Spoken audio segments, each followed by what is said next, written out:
together, not for ego or fame. We got involved because we're all in the same game. Last but not least, yo, Eazy's no sellout. And if you can't hang in the streets, then get the hell out. I'm not trying to tell you what to do. You have your own freedom of choice who to listen to. I know who Hammer was affiliated with, and he wouldn't have to pay to tell somebody else. His people would just do it. We from Oakland. Suge Knight, is it true that he forced Eazy-E to sign over jheri? Yeah. I don't know about niggas putting their hands on Eazy-E, but you know what I mean? I doubt that, because he was really built like a tank and hard to hit. We used to wrestle with this little strong ass nigga. You know what I'm saying? 15 months of my life, I was able to kick it with Eazy-E. And that was it. So, but from what I gathered, wasn't no pump. He he was that nigga from Compton. Everybody respected him.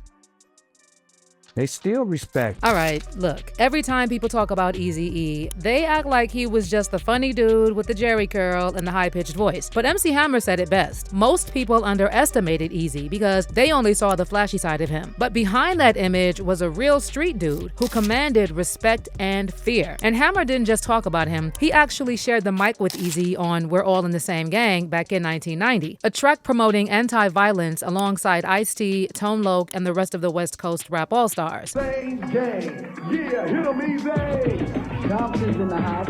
Last but not least, yo, Eazy's no sellout. And if you can't hang in the streets, then get the hell out. But though they were working together on a positive message, Hammer recognized that Eazy was someone who could and would handle anything that came his way. Eazy wasn't feared because he was big or loud or running around acting crazy. It was the opposite. He was small, quiet, always smiling. And people who actually knew him will tell you that made him even scarier. Make people buy records. How'd you make a buy with a gun?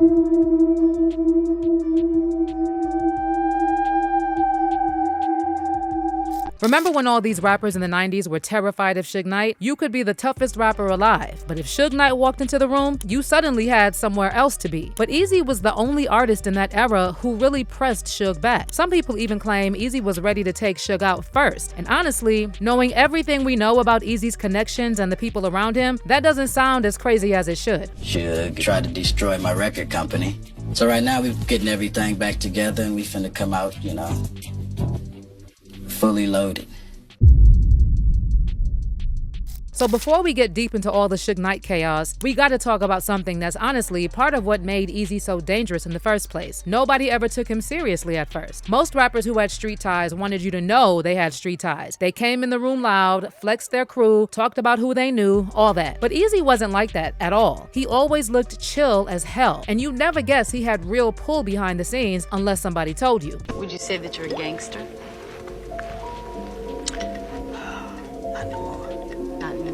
Why is that? What made you give up that lifestyle? I didn't give it up. You didn't give it up.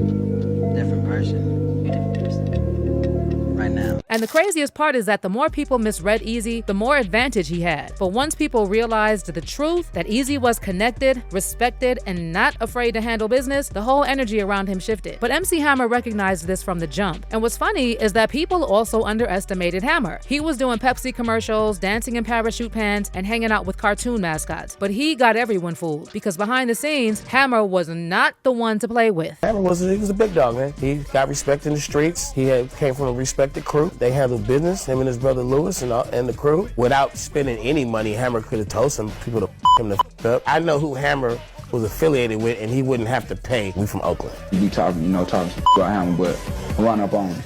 Hammer beat you. I bet he'll beat your ass. Run up on Hammer. That goddamn MC Hammer, very serious about beef. Oh, you gonna talk about my dancing pants? I see you. And he will whoop out. And after Redman's interview, I will never disrespect Hammer. His entourage was something like I never seen in my life. Like it was literally 100 people. More than 100 people probably. That's actually how he. Wait, that's but actually it was girls, guys, gangsters, dancers, everybody. everybody. I go right on Hammer because they said he is that real And it was like loaded with dudes. And that's exactly why Hammer's words hit harder. Real recognized real, as they say. When Hammer talked about Eazy, you could feel he had real respect for him. And even to this day, Hammer still gives flowers to Eazy and shares tributes to him on social media. And this leads us into the next part, which is the real reason the industry knew Eazy wasn't someone you messed with. The people behind him, the network, the loyalty. That's what made Eazy so powerful. Everybody hears Eazy-E was from Compton and thinks that automatically explains everything. But what made Eazy feared wasn't where he was from. It was who was behind him. Before he ever touched a mic or ran a label, Eazy already had money, real money, street money. And you don't get that without having people around you who respect you, trust you, and are ready to ride for you. Yo, this is Eazy and you're watching Box Talk. Yo, this beat knockout from the younger Rufus crew. OG Shaky, Rufus family. Rhythm G. Gangsta Drayster, Louisville Slugger. Yeah. Real G, stay rooted. Hanging on the block. What's also wild is how Eazy was still staying in the hood after NWA. He had a house in the suburbs, but he would still go to the hood to get mad love. And if you ask any old head, they'll tell you Eazy could go to any hood, blood or crip, and get love. Matter of fact, his funeral was held in a blood rolling 20s neighborhood. All right, now let's get into the part that really separates Eazy from everybody else. Suge Knight. If you know West Coast rap, you know Suge had this reputation of being untouchable. Everyone in the game pretty much gave him space. Suge ran death row like a real-life mob boss, and there were even rumors back then that Suge was working with the feds on the low. People noticed that Suge kept getting into wild situations, fights, shootings, assaults, yet somehow he managed to slide out of consequences way more often than the average person would. And then there was the infamous Rampart scandal, a major LAPD corruption scandal which was directly connected to death row. Suge allegedly hired off-duty LAPD officers who were implicated in Rampart for security, and because of these ties, people interpret that Suge had systemic protection and a network of officials on his side. But Eazy-E, he wasn't intimidated. Not even a little. In fact, according to the Death Row Chronicles documentary, Eazy actually planned to take Suge out. And Eazy himself said that he blamed Suge and Dre for trying to destroy Ruthless Records. Tried to destroy my record company with the help of others, Dre. So right now we're getting everything back together and we finna come out, you know, fully loaded. Eazy was pissed off at Suge for taking Dre, and it was much money and energy and work that Eazy put into starting Ruthless and making it a success, you know, like that, it was, you know, kind of gone. Eazy wanted to kill Suge himself. He just wanted to kill Suge. And Jheri talked him out of it. Did you catch that cold-blooded stare? You can tell that Suge really crossed the line with Eazy for real. And that's why after Eazy passed, rumors started flying like wildfire, including the one that claims that Suge had Eazy injected with HIV. And this didn't come out of nowhere. In March 2003, Suge appeared on Jimmy Kimmel's talk show and made this bizarre comment about how there's a new method of killing your ops involving injecting someone with HIV. And then he referenced Eazy in this context. Technology is so high, right? Right. So if you shoot somebody, you go to jail forever. So the kids, you don't want to go to jail forever, right? So they got this new thing out there. People sell them all the time. They got this stuff they get blood from somebody with AIDS, and then they shoot you with it. Oh, so well, that seems bad. That's a slow death. Yeah. An Eazy-E thing, you know what I mean? Yeah. Oh, no. Okay. Now, at first, most people just wrote it off as another conspiracy theory, blaming Eazy's lifestyle for what happened to him. But things got a lot more serious when Eazy's kids came out saying they think their dad was actually.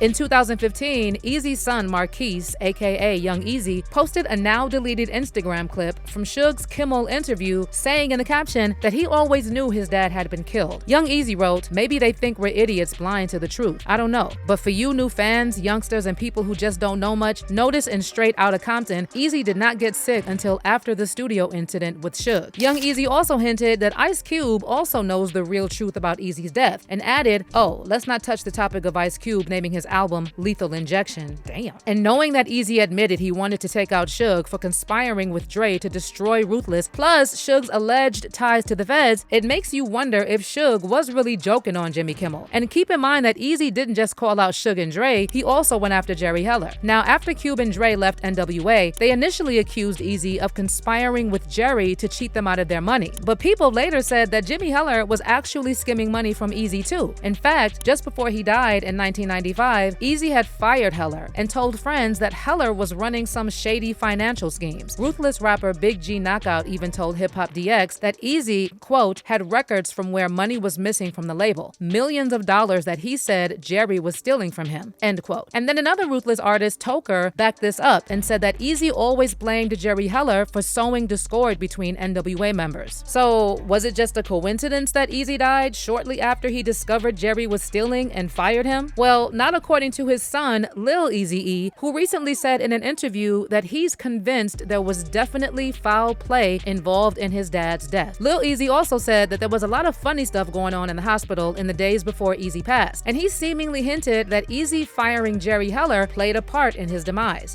But we knew what was going around and going on at that hospital and around it. You feel what I'm saying? There's just too much, you know, funny stuff for it to just to be that. Not only did he fire somebody who was a Jewish, let's just say that. Not only did he fire somebody who's Jewish, not only did he sit here and he's from Compton, California, not a black man making a way and what a role model for these individuals, good credit and all that, got a good business, doing good, moved from any other from a nice family home. No, we came out the slum, Compton, California, and he made it happen, selling. Okay, we always know how they look about that. And you own everything. Wow. They gonna let you have that much power? You know everything? And then what also added more fuel to all this is Eazy's last recorded message from the hospital, where he warned aspiring black artists not to join, quote, the institution, end quote. In interviews and in his music, Eazy wasn't scared to call out fake players, shady business dealings, and the higher-ups running the whole scheme. And that's a big deal because a lot of artists back then would have stayed quiet, afraid of losing their careers or getting blackballed. But Eazy was fearless, outspoken, and unapologetic till his last breath. That's why Eazy's legacy isn't just about the hits or the fame. It's about integrity and principles. It seems Eazy ended up on the wrong side of the puppet masters controlling the industry, but what set him apart was that he wasn't afraid to call them out. And the fact that even in his final moments, he recorded that last message and warned artists about the institution speaks volumes about the man he was and the legacy he left behind. Well, now I want to hear your thoughts. Do you think Eazy really knew too much, or was he just a victim of a corrupt system? Do you think there's any truth to the conspiracies around his death? Drop your thoughts in the comments and don't miss out on this next video.